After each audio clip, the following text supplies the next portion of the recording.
اور اب ہم اگلے مقرر کو دعوت دیتے ہیں مبارک علی جو university of Kotli and Azad Kashmir سے تشریف لائے ہیں. السلام علیکم. تشریف لائے سر. آزاد کشمیر سے آزاد کشمیر سے تشریف لائے ہیں. آپ کو خوش آمدید کہتے ہیں. اور آپ کب تشریف لائے ہیں؟ آج آئے ہیں یا کچھ دن پہلے آئے ہیں؟ کچھ دن ہو گئے. تھکن اتر گئی ہے آپ کی؟ پکی بات ہے. کوئی پرابلم تو نہیں ہے آپ کو ہمارے شہر کراچی میں؟ نہیں بالکل. یعنی ہمارے سے مراد یہ آپ کا ہی شہر ہے، لیکن چونکہ ہم یہاں رہتے ہیں اور آپ کشمیر سے آئے ہیں اس لیے میں آپ سے کہہ رہا ہوں کہ آپ کو یہاں آنے میں کوئی تکلیف تو نہیں ہوئی؟ نہیں بالکل. چلے ماشاءاللہ، آپ کو خوش آمدید کہتے ہیں. اللہ آپ کو کبھی کوئی تکلیف نہ دے. آپ کا موضوع ہے بغض و حسد کی آگ ہے گھر گھر لگی ہوئی. ججز کی اجازت کے ساتھ شروع کیجئے. جنگ کیا مسئلے کا حل دے گی ذی وقار، جنگ تو خود ایک مسئلہ ہے اور جنگ کا مسبب الاسباب بغض و حسد ہی تو ہے. کون جانتا تھا کہ ہٹلر نازی کے سینے سے اٹھنے والی بغض و عناد کی آگ دنیا کو 2 عالمی جنگوں کی ایسی لپیٹ میں جھونک ڈالے گی جس کی زد میں آنے والی دنیا اگلی صدی میں ماحولیاتی تباہی کے خطرات کا سامنا کرے گی.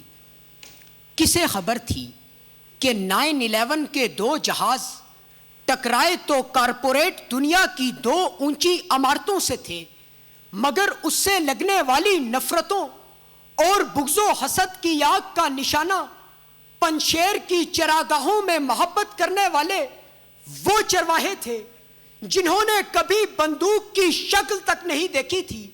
خارجہ پالیسی کے نام پر عصمت دری اور نسلی تعصب کو جائز قرار دے کر ہم اقوام متحدہ کی قرارداد امن کے اہداف حاصل نہیں کر سکتے، کیونکہ نہ ہی کسی مذہبی کتاب کے ابواب میں ہندو، بدھا اور مسلمان کی تفریق قائم کر کے غیر انسانی سلوک کو جائز قرار دیا گیا ہے.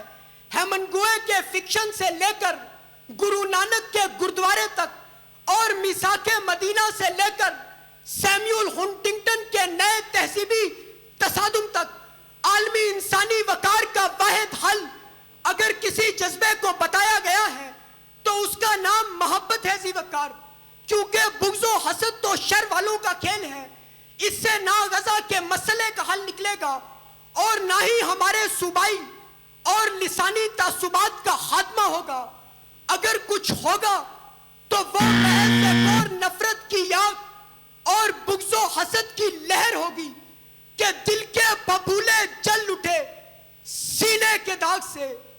اس گھر کو آگ لگ گئی گھر کے چراغ سے، اس گھر کو آگ لگ گئی گھر کے چراغ سے. شکریہ. جزاک اللہ. یہ تھے مبارک علی صاحب جو university of Kotli and Azad Kashmir سے تعلق رکھتے تھے. تینوں سے درخواست کروں گا کہ آپ قریب تشریف لائیں. جزاک اللہ.